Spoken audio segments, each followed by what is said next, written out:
Hello there, sword friends. Today I'm going to do a review on this sword right here. It is the $50 sword from Musha or Musashi, and that is really the most remarkable thing about this sword is that it is $50 and still manages to be a sword, or at least that's what we're going to test out. So this review is going to be kind of an add-on to the initial impressions video that I made. If you're interested in watching that, I will include a link in the description down below, but know that this is going to be the actual review part where I talk about all the bits and bobs and then I whack it into stuff, and eventually I will break it. This will include a destructive test, though what I do for testing is much less scientific, and probably testing isn't the best word. I'm going to do a bunch of stuff until it breaks and then gauge how well I think it held up, and hopefully the video provides you with sufficient evidence that if you disagree with me, it will give you an idea at least if this is worth your hard-earned money or not.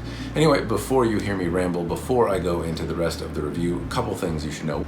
The first thing you should know is that I am a hobbyist, not an expert. I do study Japanese swordsmanship. I do collect swords. I swung a lot of them around, but having lots of things and studying for a long time doesn't equal knowledge. And I still consider myself among the more basic level of knowledge, an enthusiast, if you will. So take what I say with a grain of salt. These are my thoughts. I'm just a reviewer, but form your own opinions, and hopefully the video helps you do that.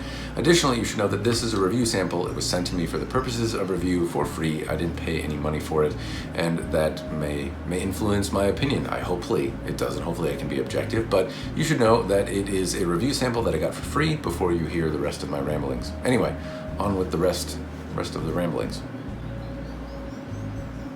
Now in the review, I'm going to talk about all of the pieces and walk you through that, but before I do, I want to talk about what I find just impressive about this, and that is the fact that it's $50 and is a sword. Now, is it a good sword?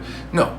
But is $50 very cheap for a sword? Absolutely. Very often, the bottom end of sword seems to be around $100, $150, somewhere in there. And $150 or even $100 does get you more sword than you get with this one right here.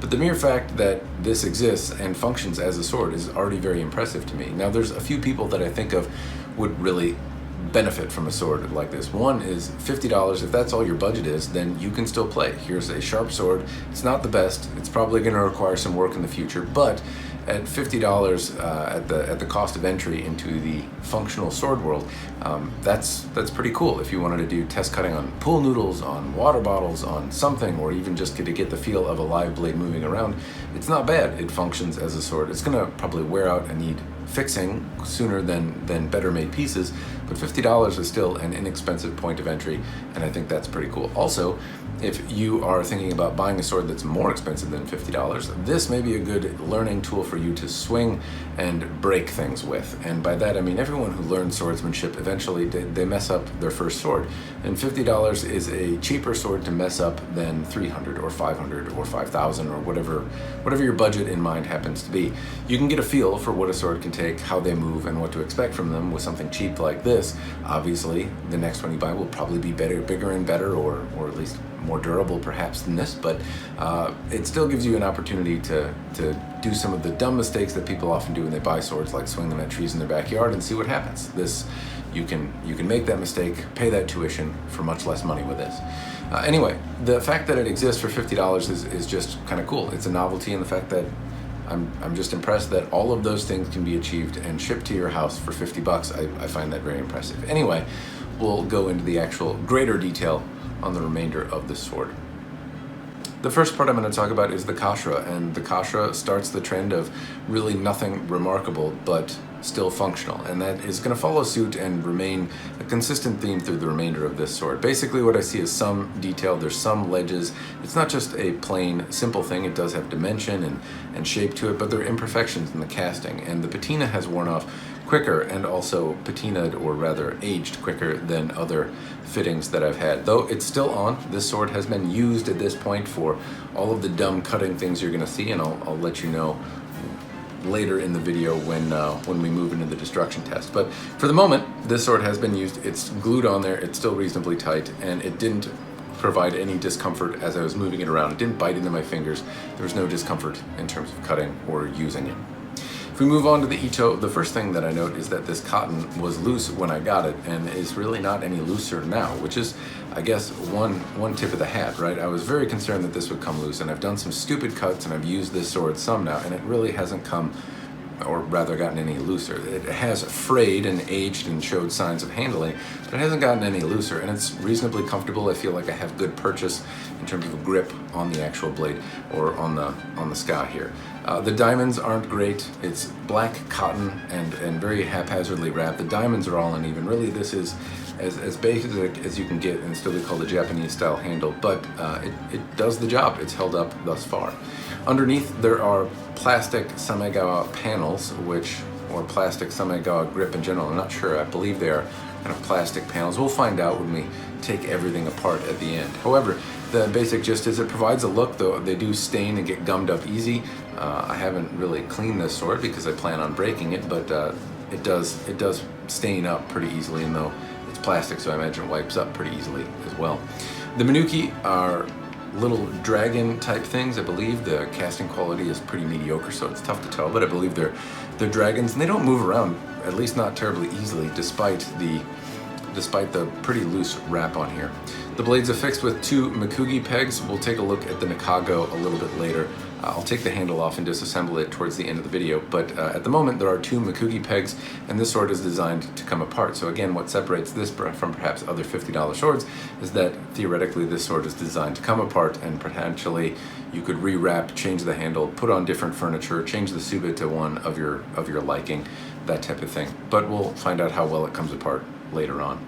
If we move on to the Fuchi right here, it matches and thematically fits with the Kashira. It has some dimension. The casting quality on this seems better. I don't make out any seams, and overall it's, you know, simple and pragmatic and looks okay. It hasn't patinaed or aged or worn or anything terribly overall.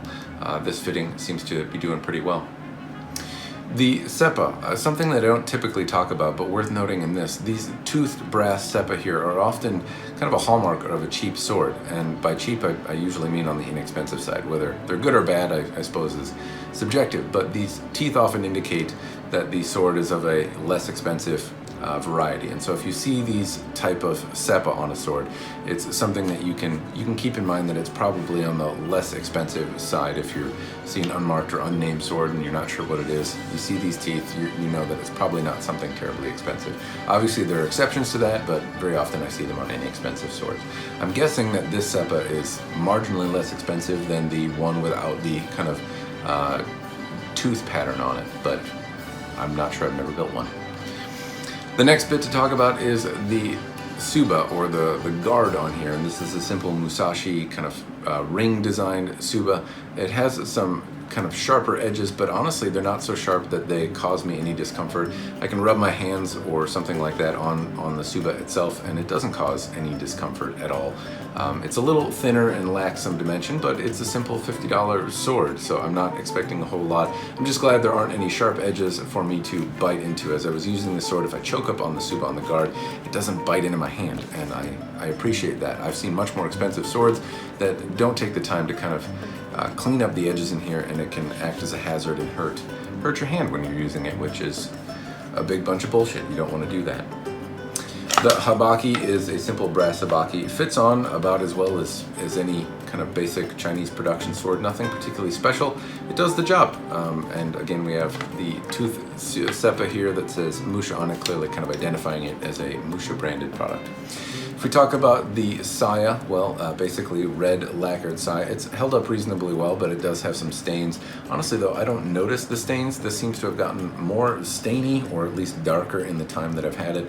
But overall, it's done well. I've used the sword some. The lacquer doesn't ding particularly easily, and it's overall still in good shape. It's been in my obi several times, and it's not cracked or damaged in any really notable way.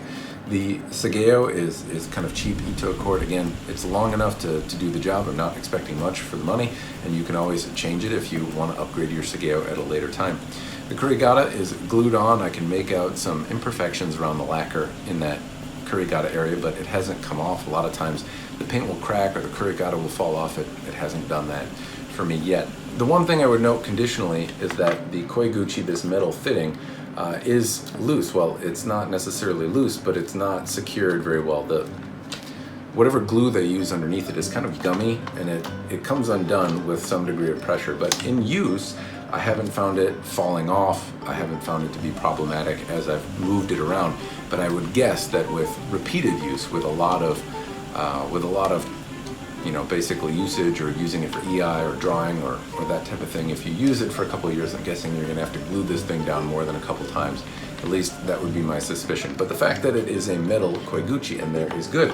I'm guessing that the wood on this sword is not particularly fantastic, and if you are bad at drawing, which you may very well be if you're buying a $50 sword, at least it suggests that you're not, you might be new to the hobby or beginning your training and don't see investing much more than $50 in your sword. Not to say that if $50 is your budget that's a problem, but the fact that this is a metal koiguchi means that if I am bad at drawing the sword and I push the sword and split it, that I'm less likely to cut through and into my fingers as I draw.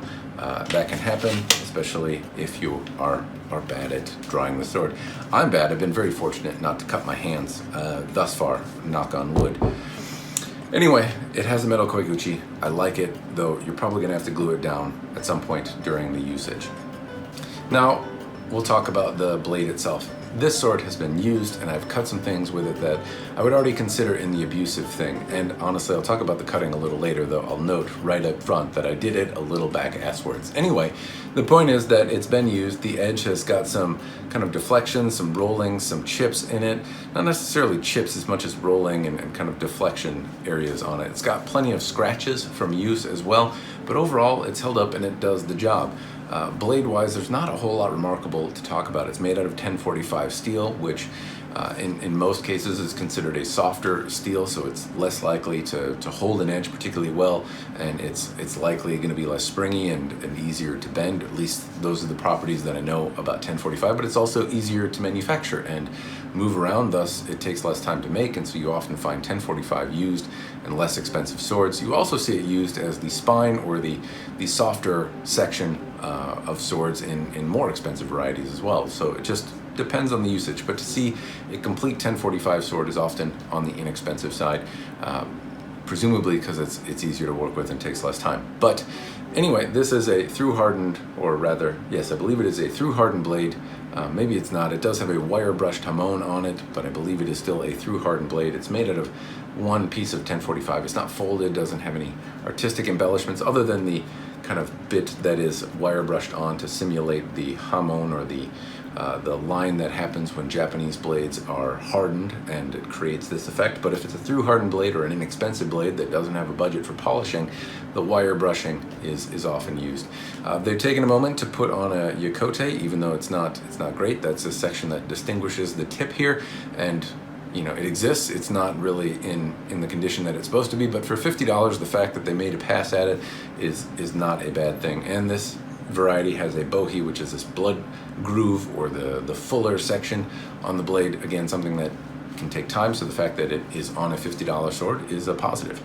Overall, the blade doesn't have a whole lot of character, but it has some additional features that, even though they're just brushed on and kind of shadows of what they're trying to emulate, it still exists and gives you something to look at. And at a $50 price point, you really can't expect much. But these are embellishments that are made to better simulate the thing the sword is trying to represent, which would be a differentially hardened Japanese sword. This is not that, but it makes an attempt at looking nice. So I appreciate that nonetheless. Anyway, in terms of usage, I'm going to include links to the weapon dynamics computer and how it moved around. Basically, it's a very nimble sword, but that's because it's not terribly heavy and it's a little on the short side. So for a guy my size, moving it around is not terribly difficult, but it feels comfortable, so much so that I really wouldn't mind using it for EI. If you were to buy something like this and pull the edge off of it, it would make a passable EI-toe if that was what you needed. In any case, this moves around comfortably. I didn't have any problems moving it. I obviously didn't have any problems doing noto or doing any of the general Japanese type sword activities with it. It was actually comfortable enough to move around, and the grip, this light cotton, it moves around in my hand a little bit, but I didn't have a problem finding purchase. The handle would probably be a little big for some people, but it's comfortable enough for me. Not quite Hanwei axe handle-ish, but getting closer to that than perhaps it should be. Anyway, movement-wise, it's a comfortable sword to move around. A little on the short side for me, but beggars can't be choosers at $50. I would say overall, it's a very comfortable sword to use, and drawing it in and out of the saya was also a reasonably comfortable experience. It worked, basically. It didn't buckle, it didn't get caught or anything like that. And I've seen that happen on other sayas where the sword just doesn't fit exactly unless you put it in a very particular way. It gets bound somewhere in the saya. None of that seemed to happen overall the experience was reasonably comfortable. In terms of cutting, there's some things I can share with you right now about the process of cutting, and that is I did it a little goofy. I started with a used Japanese tatami mat because I broke this out during a little dojo barbecue type thing. So some people were over at my house and we were whacking stuff. I started with the used Japanese tatami mat, and the thing I noted is that this dulled really quickly. The first cut was easier to get off than the next cuts, and used Japanese tatami mats are pretty hard to cut anyway, but this Mono Uchi area is already on the duller side, and I noticed that it dulled pretty quickly. After basically one Japanese tatami mat, I moved over and I cut into a shaving cream can, which I would usually pass off to further down the testing side of things, and that certainly created some edge deflection areas, and that's where the majority of this edge damage happened. Quickly, quickly!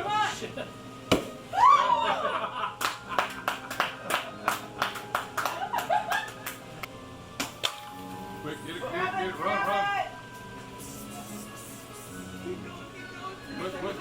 Quick, hurry! No! It's okay! Oh no! It's still good! Oh no! Oh! Hang on! There's more! Good enough! This is a quick snippet of me cutting on the same day on the same type of target with a different sword, just as a point of reference.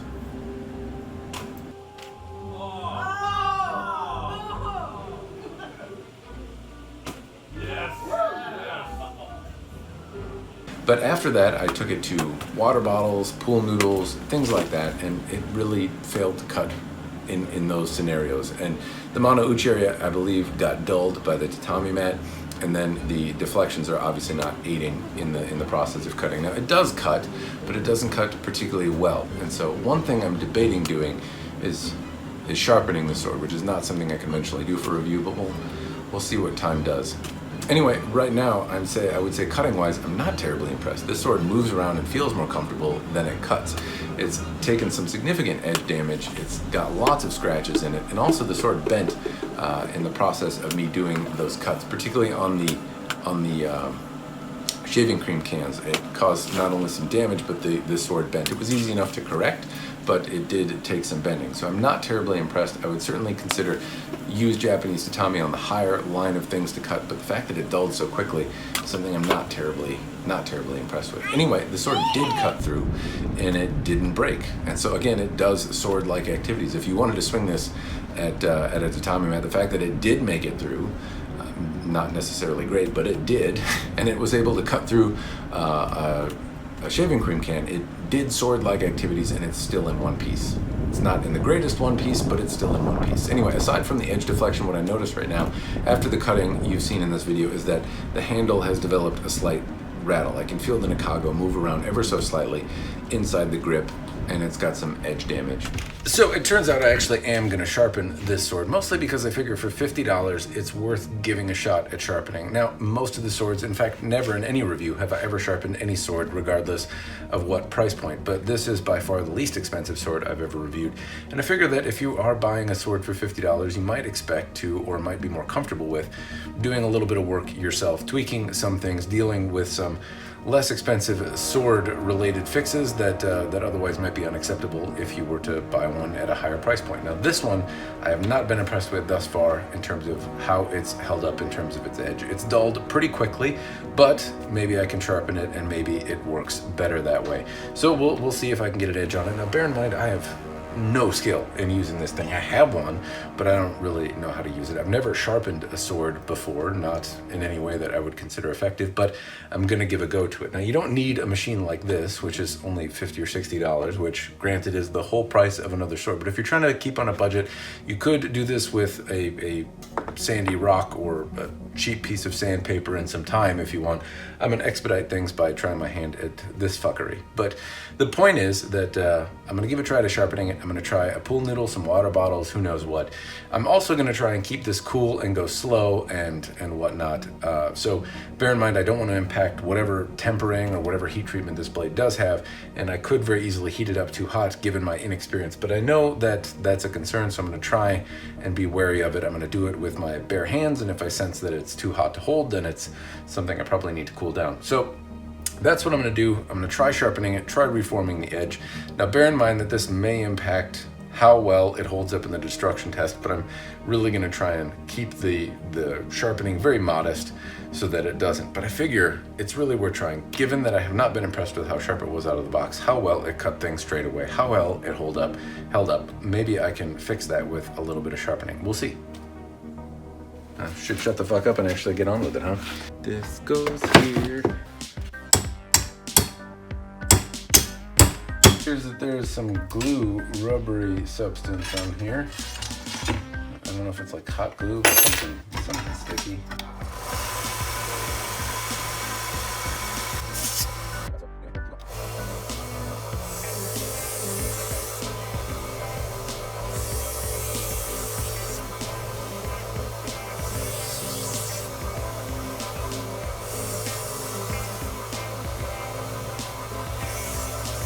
While I have the blade out in all of its glory, I might as well show you the Nakago. Now this is, I would describe this as certainly on the rougher side. There are burrs that come out here. I might as well, while I have the sander out, clean them up. So there's some burrs. It looks like there's some a spot here where it got hotter than the rest because it's diminished in some way. There's hammer marks, not a lot of attention to detail, but again, 50 bucks, not expecting a whole lot. It says Musha on it, so I suppose there's that. I'm gonna attempt to just clean this up while preserving the shape, but just clean up the Nakago cause I wanna.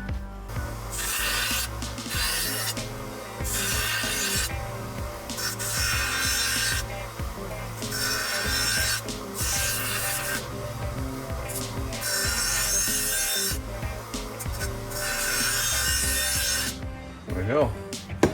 Let's see if she worked.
There is still more testing to be done. At this point, I am now going to begin the destructive portion of the testing, and I will do some other silly things, and we'll see how well it holds up.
For the sake of being thorough, I am going to put this in a vise. Well, I already have put it in a vise, and then I'm going to try and break it by bending it back and forth, and hopefully this kind of stress area here is what ends up breaking it, though at this point I don't know. Secure the vise, Matt.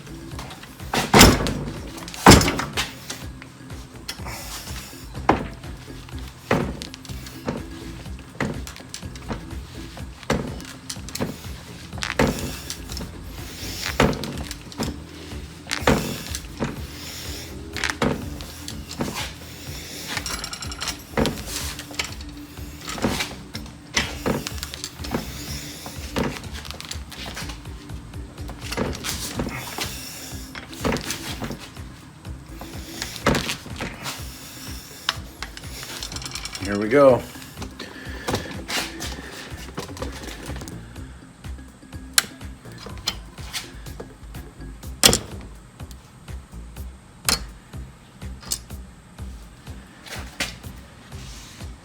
Ooh, it's hot.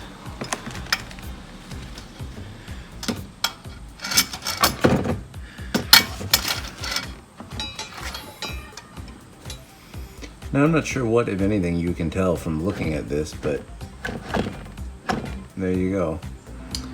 So now's the part of the review where I'm going to answer the question, do I personally think the sword is worth it or not? And in a nutshell, yes. For $50, I think it's a great sword. But for any more than that, I don't think it's a particularly good sword. And that's the thing. They made a sword for $50, and it is in fact a sword. Is it a good sword? No. At best, it performed acceptably in any one category. When I was using it to move around, that's, I think, where its strength probably is. It's a light, comfortable sword to move around, and the saya and all the furniture and everything like that held together and was a comfortable experience. Unfortunately, I didn't have the wherewithal to perform the weapon dynamics computer measurements, so I don't have that for you. Again, I failed to do that on the Musashi sword.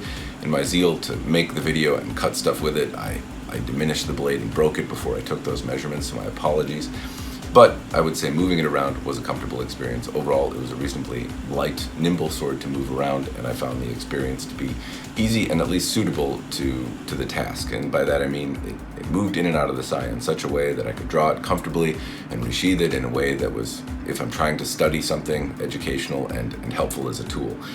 When it came to cutting, I would say it did not do a great job. And I should probably note I'm a little under the weather from swinging swords around in the rain, so please excuse my voice for the remainder of this video. Back to the cutting dynamics portion of it, I would say it did not do particularly well in cutting, mostly because of the edge. It took it right away to use Japanese tatami. The blade bent, but cheaper blades, well not cheaper, more expensive blades have bent with my bad cutting on used Japanese tatami. And then I diminished the blade right away. Once I put a better edge on it though, then it moved through those targets quite a bit better. I'm a novice in both swordsmanship and certainly at sharpening. I haven't done it before. And I was able to put an edge that certainly improved performance pretty dramatically. If you have the wherewithal to sharpen things, presumably it would work even better. The edge didn't hold up particularly well, but it's not necessarily supposed to.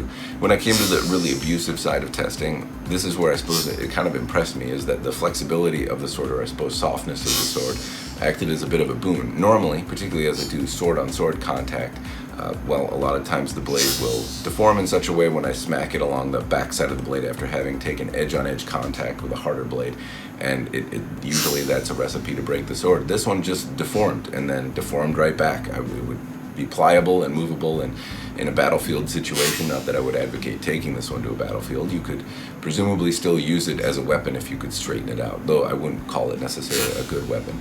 In cutting though, I never really saw it as a great sword. It deformed really easily, it broke pretty quickly, but it held up in some of those sword-on-sword contact things quite a bit better than some other swords. Well, I don't know about better, but it certainly didn't break apart as easy, though the edge deformed much easier because it's a softer steel.